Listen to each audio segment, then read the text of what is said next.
This is a TRX row. So you're going to use some sort of suspension trainer that you have. With all of these types of exercises, we want to make sure that we have that stacked position above all else. So the only thing that should be moving when we do the row is our arms. Our whole body should be like a plank, nice and rigid, moving as one unit.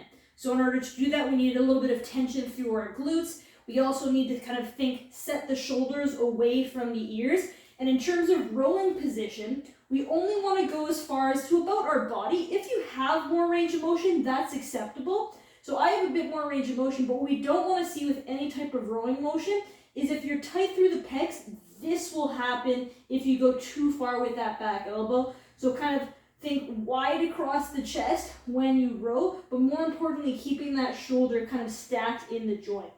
So with our TRX here, right, obviously the closer your feet are to where the TRX is hooked up to, the harder it's going to be. So find an appropriate height. I'm going to bring this guy up just a little bit. There we go. All right.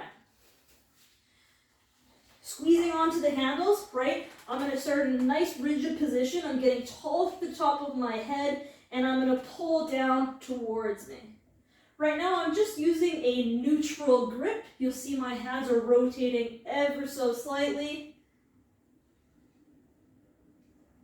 Just like that. So what we'll sometimes see is kind of either losing it through here or flaring through the ribs.